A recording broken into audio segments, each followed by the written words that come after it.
Hello అందరూ ఎలా ఉన్నారు? Welcome to my channel America నవ్య.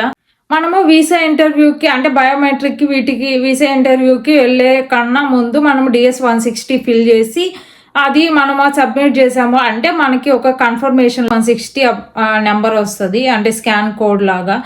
అది మనం కంపల్సరీగా తీసుకెళ్ళాలి. మళ్ళీ వీసా స్లాట్స్ బుక్ చేసుకున్నట్లు మనకి కన్ఫర్మేషన్ లెటర్ లాగా వస్తుంది. లేకపోతే మెయిల్ ఐడి ఇస్తాం కదా ఆ పోర్టల్లో, ఆ మెయిల్ ఐడికి అంటే మనం అపాయింట్మెంట్ డేట్స్ ఏ టైంకి అనేది అది మెయిల్కి వస్తుంది. అలానే మనము అక్కడ పోర్టల్లో డౌన్లోడ్ చేసుకొని అది ఒక కాపీ పెట్టుకోవాలి మనము.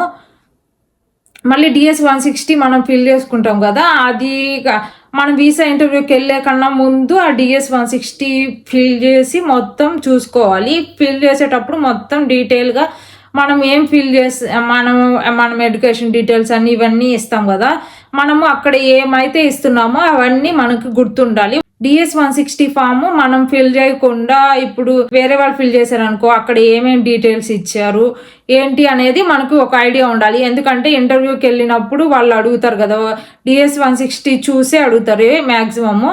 అప్పుడు మనము అక్కడ రాంగ్ చెప్పాము అంటే మళ్ళీ వీసా రిజెక్ట్ చేయడం అవి ఉంటాయి కాబట్టి అవి చూసుకోండి DS-160 ఫిల్ చేసేటప్పుడు.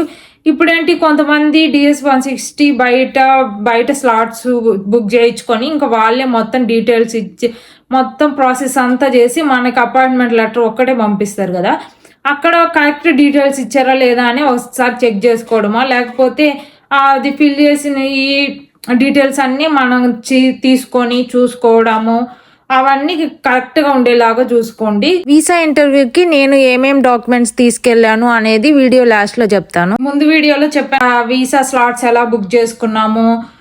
మాకు ముంబైలో వీసా స్లాట్ కాబట్టి మేము ఫ్లైట్ టికెట్ బుక్ చేసుకున్నాము, ఫ్లైట్ క్యాన్సిల్ అయిపోయింది అన్నంత వరకు చెప్పాం కదా. ఆ ఫ్లైట్ క్యాన్సిల్ అయిపోయింది అంటే ఫ్లైట్ క్యాన్సిల్ అయిపోవడం అంటే మేము ఫ్లైట్ క్యాచ్ చేయలేకపోయాము కరెక్ట్ టైంకి. వెళ్ళాము కానీ అక్కడ ఫ్లైట్ బోర్డింగ్ స్టార్ట్ అయ్యింది 6 to ఒక 5 minutes లాస్ట్ మినిట్లో తెలిసింది ఫ్లైట్ బోర్డింగ్ అయిపోయింది, ఫ్లైట్ మిస్ అయింది అని తెలిసింది. దాని తర్వాత వాట్ ఎవర్ ద రీజన్ మాకు ఫ్లైట్ అయితే మిస్ అయింది. మేము ఏం చేసాము, ఇలాగా హెల్ప్ డెస్క్ ఉంటుంది కదా వాళ్ళది, ఆ హెల్ప్ డెస్క్ దగ్గరికి ఫ్లైట్ మిస్ అయింది అని చెప్పగానే ఇక్కడ కాదు అక్కడికి వెళ్ళండి కస్టమర్ సర్వీస్ అని ఉంటుంది అక్కడికి వెళ్ళండి అని చెప్పారు.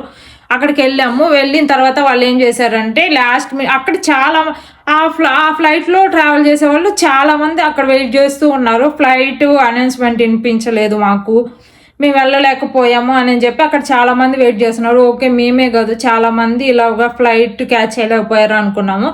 వాళ్ళు ఏంటి అడుగుతున్నారు, మీకు ఫ్లైట్ మిస్ అయిందా, ఓకే మీరు వెళ్ళాలి అనుకుంటున్నారు అనుకుంటే అది డైరెక్ట్ ఫ్లైట్ కావాలి అంటే ఇక్కడ ఈ ఫ్లైట్ క్యాచ్ చేయడం కుదరదు, మీకు కావాలంటే వేరే ఫ్లైట్ బుక్ చేస్తాము అని చెప్పి అడిగారు. వేరే ఫ్లైట్ బుక్ చేస్తాము దాన్ని బట్టి చెప్పండి, మీకు కావాలి అంటే బుక్ చేస్తాము, లేకపోతే వీళ్ళందరూ వెయిట్ చేస్తున్నారు అని చెప్పారు. ఓకే అని చెప్పి మేము బుక్ చేసుకుంటామని చెప్పారు. కానీ వాళ్ళు ఏంటి 2 ఆప్షన్స్ ఇచ్చారు, మీరు డైరెక్ట్ ఫ్లైట్ వెళ్తారా లేకపోతే ఇక్కడ నుంచి బెంగళూరు నుంచి ముంబైకి వెళ్తారా అని అడిగారు. ఓకే అలా వద్దు కనెక్షన్ ఫ్లైట్, మాకు ఇలా డైరెక్ట్ ఫ్లైటే కావాలి అని చెప్పి ఫ్లైట్ టికెట్ బుక్ చేయించుకున్నాము. కానీ అక్కడ మనం అట్లాగా సడన్గా మనం అక్కడికి వెళ్ళి ఇలా ఫ్లైట్ మిస్ అయింది అలా బుక్ చేసుకున్నాము అంటే మాకు అప్ అండ్ డౌన్కి అయిన దానికన్నా 3 అయింది. ఇప్పుడు ఒక 5,000 అయింది అనుకో అప్ అండ్ డౌన్కి, మాకు అలాగా 12,000 సమ్ చేంజ్ అయింది ఓన్లీ అంటే హైదరాబాద్ నుంచి ముంబై వెళ్ళడానికి అంత అయింది.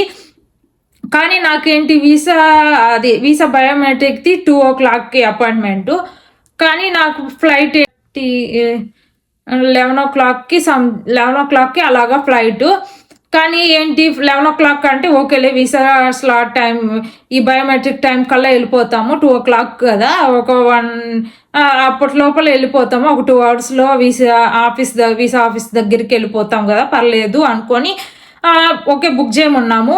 అదేంటి లాస్ట్ సీట్లే ఉన్నాయి మాకు మాత్రమే, ఇంకా మేము వద్దు అనుకుంటే వాళ్ళు మేము బుక్ చేసుకుంటాము అన్నారు. మా వెనకాల నుంచి ఉంటారు కదా వాళ్ళు, లేదు బుక్ చేసేయండి మేము పేమెంట్ చేస్తాము ఎంతైనా పర్లేదు అని చెప్తే వాళ్ళు బుక్ చేశారు.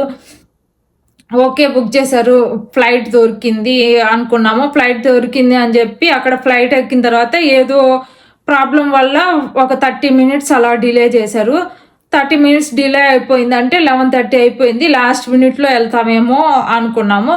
ఇంకా అదంతా అయిపోయి అక్కడ ముంబైకి ల్యాండ్ అయ్యే టైంలో ల్యాండింగ్కి స్పేస్ లేదు, అంటే ల్యాండింగ్కి కొంచెం టైం పడుతుంది అని చెప్పి మొత్తం అక్కడక్కడే తిరుగుతూ ఉంది పైన. అక్కడ కొంచెం లేట్ అయింది, ఇంకా అయిపోయింది. ఇంకా 30 మినిట్స్లో స్లాట్ టైము అనగా మేము ఫ్లైట్ దిగి ఎయిర్పోర్ట్ బయటకు వచ్చాము. బయటకు వచ్చి ఇలాగా ఊబర్ ఓలా ఉంటాయి కదా, వాళ్ళు చెక్ చేస్తే వాళ్ళకి రావడానికి ఒక 10 మినిట్స్ పడుతుంది అన్నారు. అక్కడ ఆటో జోన్ అని ఉంది, అక్కడ ఆటోస్ ఏమన్నా కావాలంటే అక్కడ లైన్లో ఉంచారు. ఓకే, అక్కడికి వెళ్ళి ఎంతైనా పర్లేదు, లాస్ట్ మినిట్లో స్లాట్ మిస్ చేసుకోవడం కన్నా ఇలా వెళ్ళడం బెస్ట్, ఇలా ఊబర్ ఓలా రావట్లేదు కదా అని అక్కడికి వెళ్ళి చూసాము. చూస్తే అక్కడ వాళ్ళు మన డీటెయిల్స్ ఎంటర్ చేసుకొని ఎక్కడి నుంచి మనము ఏ ఫ్లైట్లో వస్తున్నాము అని ఎంటర్ చేసుకుంటారు. అక్కడ ఎంటర్ చేసుకొని మనం ఎక్కడికి వెళ్ళాలి అని చెప్పి అది ఎంటర్ చేసుకొని ఒక ఆటో ఇచ్చారు. మనం ఆటోలో ఎక్కామంటే వాళ్ళు అక్కడ దించుతారు. అది దిగిన తర్వాత వెళ్ళాము. లాస్ట్ 5 మినిట్స్లో అలా వెళ్ళాము. వెళ్ళగానే వాళ్ళు ఏంటి అలో చేస్తాము 2 o'clock కదా అని చెప్పి లోపలికి పంపించారు. లోపలికి వెళ్ళాము. అక్కడ లైన్లో నుంచున్నాము, కొంచెం టైం పట్టింది. లోపలికి వెళ్ళగానే పాస్పోర్ట్స్ తీసుకొని ఏ లాంగ్వేజ్ అని అడిగారు. ఒకవేళ మనం లాంగ్వేజ్ అంటే వీళ్ళు మా డిపెండెంట్ వీసా వాళ్ళ గురించి చెప్తున్నాను. DS 160లోనే మనం లాంగ్వేజ్ సెలెక్ట్ చేసుకోవాలి. అది చేంజ్ చేస్తారో లేదో నాకు ఐడియా లేదు. నేనైతే నాకు కావాల్సిన లాంగ్వేజ్ సెలెక్ట్ చేసుకున్నాను. సెలెక్ట్ చేసుకొని ఇక్కడ కూడా అడుగుతారు, కానీ ఇక్కడ చేంజ్ చేస్తారో లేదో నాకు ఐడియా లేదు. కానీ లాంగ్వేజ్ అడిగారు, చెప్పాను ఓకే అని చెప్పి back side passport back side ఒక స్టిక్కర్ వేస్తారు. ఆ స్టిక్కర్ వేసిన తర్వాత మనకి లోపలికి అలో చేస్తారు. దాని తర్వాత మళ్ళీ పక్క లైన్లో పంపిస్తారు. ఆ లైన్లోకి వెళ్ళినప్పుడు మనకి ఏంటి ఫింగర్ ప్రింట్ అవన్నీ తీసుకుంటారు. మ్యారేజ్ అయ్యి నెక్స్ట్ డే అలా వెళ్తారు కదా, వాళ్ళు చూసుకోండి. మళ్ళీ మ్యారేజ్ అంటే మెహందీ అవన్నీ పెట్టుకొని ఉంటాం కాబట్టి ఈ ఫింగర్ ప్రింట్స్ అవి కరెక్ట్గా పడవు, అవి చూసుకోండి వాళ్ళు. దాని తర్వాత ఐ స్కాన్ చేసుకుంటారు. ఐ స్కాన్ చేసుకొని కెమెరాతో ఫోటో తీసుకుని మొత్తం పాస్పోర్ట్ అవన్నీ డాక్యుమెంట్స్ అన్ని ఇచ్చి మీ వీసా స్లాట్ టైంకి మీరు ఒక 30 మినిట్స్ ముందే అక్కడ ఉండండి. ఇవి ఆ మెయిన్ స్లాట్కి అంటే రేపటి ఇంటర్వ్యూకి మీరు 30 మినిట్స్ ముందే ఉండండి అక్కడ వీసా ఆఫీస్ దగ్గర అని చెప్పి పాస్పోర్ట్ మనకి ఇచ్చి బ్యాక్ పంపించేస్తారు. ఇంకంతటితో అక్కడ బయోమెట్రిక్ అయిపోయింది. దాని తర్వాత మేము వచ్చేసి ఇక్కడ రూమ్ బుక్ చేసుకున్నాము. దానికి వీసా స్లాట్ ది ఇక్కడ ఉంది. దానికి ఎదురుగా అటు సైడ్ అన్ని హోటల్స్ ఉంటాయి. హోటల్స్ అవన్నీ ఉన్నాయి, అంటే హోటల్స్ అన్నీ ఉంటాయి. అక్కడ మేము రూమ్ బుక్ చేసుకొని నాకు నెక్స్ట్ డే మార్నింగ్ 8:45కి అలాగా మెయిన్ యాక్చువల్ వీసా ఇంటర్వ్యూ కాబట్టి అక్కడే బుక్ చేసుకుని అదంతా చూసుకున్నాము. కానీ తర్వాత ఏంటి అక్కడ అంటే డాక్యుమెంట్స్ అన్నీ చెక్ చేసుకుంటాం కదా, ఆ డాక్యుమెంట్స్ దాంట్లో పాస్పోర్ట్ సైజ్ ఫోటో కావాలి అన్నారు. కానీ మా దగ్గర పాస్పోర్ట్ సైజ్ ఫోటో లేదు. కానీ అక్కడ బయోమెట్రిక్ దాంట్లో అంటే వాళ్ళు ఫోటో తీసుకుంటారు కదా మనల్ని, డైరెక్ట్గా కెమెరాతో ఫోటో తీసుకుంటారు కాబట్టి అక్కడదే డైరెక్ట్గా మనకి వీసా దాంట్లో వస్తుంది. మనం డైరెక్ట్గా ఫోటో తీసుకునే అవసరం లేదు. వాళ్ళు వీసా ఇంటర్వ్యూకి వెళ్ళినప్పుడు ఏం అడగరు. కానీ ఇక్కడ మనం చూసుకుంటాం కదా, ఇక్కడ గూగుల్లో అలాగా చెక్ చేసుకున్నప్పుడు మనకి పాస్పోర్ట్ సైజ్ ఫోటో కావాలి అంటున్నారు అని చెప్పి ముందే 8కి అలాగా స్టార్ట్ అయ్యి పాస్పోర్ట్ సైజ్ ఫోటో తీసుకుందామని చెప్పి వెళ్ళాము. ఇక్కడ ఎక్కుతాం కదా, ఆటో వాళ్ళు ఉంటారు కదా, వాళ్ళని అడిగి ఓకే అని చెప్పి పాస్పోర్ట్ సైజ్ ఫోటో తీసుకొని వెళ్ళాము. కానీ నాకేం అక్కడ అవసరంగా పడలేదు ఆ పాస్పోర్ట్ సైజ్ ఫోటో. ఆ పాస్పోర్ట్ సైజ్ ఫోటో అదంతా తీసుకొని వెళ్ళాము ఇంటర్వ్యూ టైంకి. అంటే 8:15 అలా వెళ్ళాము అక్కడికి. నాది ఇంకా ఒక 30 మినిట్స్ ఉంది కాబట్టి నన్ను అక్కడ వెయిట్ చేయమన్నారు. అంటే ఆఫీసుకి ఎదురుగా ఇక్కడ ఉంచోవాలి. వాళ్ళు అంటే వీసా అక్కడ సెక్యూరిటీ వాళ్ళు ఉంటారు కదా, వాళ్ళు ఈ టైం నుంచి ఈ టైం దాకా వాళ్ళు ఇక్కడ లైన్లో నుంచోండి అని చెప్తారు. మనం వెళ్ళి అక్కడ లైన్లో నుంచోగానే అక్కడ ముందు మన దగ్గర ఏమున్నాయి అని చెప్పి మొత్తం స్కాన్ చేస్తారు. డాక్యుమెంట్స్ అవన్నీ తీసుకొని మొత్తం స్కాన్ చేసి లోపలికి పంపిస్తారు. లోపలికి పంపించి మనమంతా లోపలికి వెళ్తాం. లోపలికి వెళ్ళిన తర్వాత మనము ఇప్పుడు ఒక్కరిమే వెళ్ళినప్పుడు మన ఫోను ఇవన్నీ మన ఫోను, మన హ్యాండ్ బ్యాగ్ కానీ మన పర్సనల్స్ అని ఉంటాయి కదా, అవన్నీ అక్కడ లాకర్ లాగా ఉంటాయి, అక్కడ పెట్టుకోవాలి. పెట్టేసి మళ్ళీ అక్కడ ఒకసారి సెక్యూరిటీ చెక్ ఉంటుంది, అంటే ఒకసారి చెక్ చేస్తారు మనల్ని ఫుల్గా. చెక్ చేసి మళ్ళీ లోపలికి తీసుకెళ్ళి చైర్ చేసి ఒక ప్లేస్ లాగా ఉంటుంది, అక్కడ కూర్చోబెడతారు. ఇంతమంది అనే ఉంటుంది లోపలికి, వీసా మెయిన్ ఆఫీస్ లోపలికి. ఇంకా దాన్ని బట్టి మనల్ని పంపిస్తారు. వీసా ఆఫీస్ అంటే ఓన్లీ డిపెండెంట్ వాళ్ళే ఉంటారు కదా, రిమైనింగ్ వీసా వాళ్ళు అని అందరు ఉంటారు కదా, అందరినీ అక్కడ కూర్చోబెడతారు లైన్ వారీగా కూర్చోబెట్టి మొత్తము. ఇంకా దాని తర్వాత కొంతమందిని అలా లోపలికి అలౌ చేస్తారు. దాని తర్వాత మనం లోపలికి ఎంటర్ అవ్వగానే మనల్ని ఇంటర్వ్యూ దగ్గరికి తీసుకెళ్తారు డైరెక్ట్గా. లోపలికి ఆ రూమ్లోకి ఎంటర్ అవుతాం. ఎంటర్ అయిన తర్వాత మన దగ్గర మళ్ళీ పాస్పోర్ట్ తీసుకొని చెక్ చేస్తారు. అంటే పాస్పోర్ట్ తీసుకొని అన్ని డాక్యుమెంట్స్ ఇవే, మీది ఏ వీసా అని అడుగుతారు. వీసా అడిగి మీ మెయిన్ డాక్యుమెంట్స్ ఇవి మీ హ్యాండ్ పెట్టుకోండి, వాళ్ళు అడిగినప్పుడు ఇవ్వడానికి అని చెప్పి అడుగుతారు. మళ్ళీ అక్కడ మీ లాంగ్వేజ్ ఏంటి అని అడుగుతారు. లాంగ్వేజ్ ఏంటి అని చెప్పి బ్యాక్ సైడ్ వేసుకుని లాంగ్వేజ్ని బట్టి ఇంగ్లీష్ అయితే ఇక్కడ తెలుగు, హిందీ, తమిళ్ అని అక్కడ లైన్స్ లాగా ఉంటాయి. ఆ లైన్స్లో వెళ్ళి నుంచోండి మీ లాంగ్వేజ్ అని చెప్పి పంపిస్తారు. ఈ ఆఫీసరే చేస్తారని ఏముండదు, ఎక్కడ స్పేస్ ఎక్కడ ఫ్రీగా ఉంటుందో అక్కడిని మనల్ని పంపిస్తారు. మనం వెళ్ళి అక్కడ వెయిట్ చేయడం. నా పక్కన B1 B2 వాళ్ళది వీసా ఇంటర్వ్యూ జరుగుతుంది.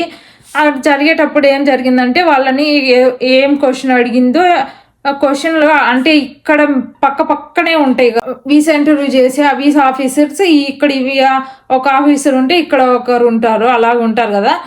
అప్పుడు మనల్ని అక్కడ ఏం అడుగుతున్నారు అనేది మనకి వినిపిస్తూ ఉంటుంది పక్కనే. అక్కడ వాళ్ళని ఏం చెప్పారు, 2 పిల్లలు, 2 అక్కడ US-లోనే ఉంటారు అని చెప్పారు. అని చెప్పగానే ఆమె ఏం చేసింది, పాస్పోర్ట్ బ్యాక్ ఇచ్చేసింది. పాస్పోర్ట్ బ్యాక్ ఇచ్చింది అంటే మనకి వీసా రిజెక్ట్ అయిపోయింది అని చెప్పి అర్థం చేసుకోవాలి కదా. ఆ పాస్పోర్ట్ బ్యాక్ ఇచ్చేసింది.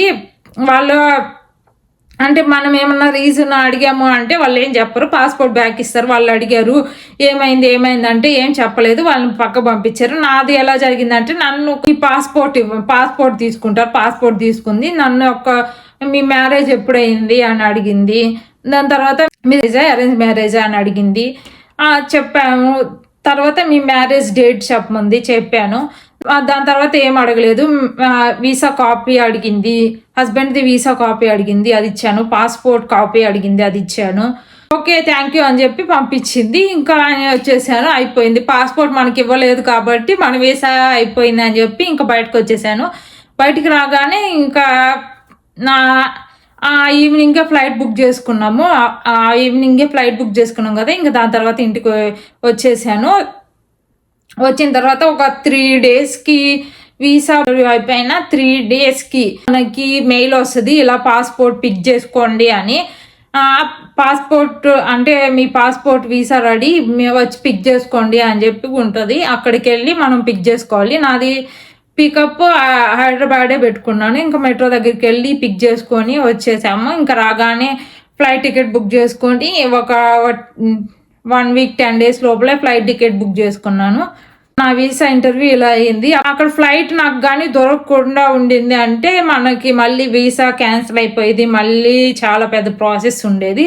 కానీ మీరు అలా చూసుకోండి, బాగా చేసుకోకుండా ఒక 1 డే ముందే ఫ్లైట్ బుక్ చేసుకోవడానికి చూసుకోండి కుదిరితే. నాకంటే నెక్స్ట్ డేకే ఫ్లైట్ ఇలాగా బుక్ చేసుకోలేకపోయాను.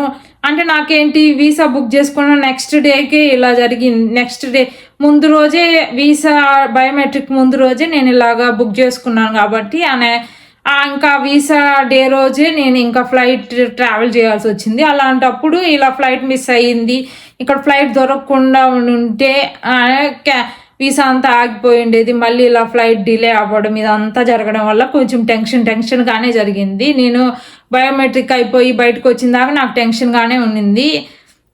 అంటే అసలు ముందు లోపలికి ఎలా చేస్తారో లేదో, నాకు టైం అయిపోతుంది, 30 మినిట్స్ లోపల వెళ్ళగలమో లేదో, ఒకవేళ టైంకి వెళ్ళకపోతే లోపలికి ఎలా చేస్తారా అని అన్ని క్వశ్చన్ మార్క్తోనే వెళ్ళాను బయోమెట్రిక్ వెళ్ళేటప్పుడు. తర్వాత వీసా ఇంటర్వ్యూ ఇలాగా క్వశ్చన్లు అడిగినప్పుడు వాళ్ళని రిజెక్ట్ చేస్తూ ఉంటారు కదా, అది చూసినప్పుడు కొంచెం టెన్షన్గా ఉండింది.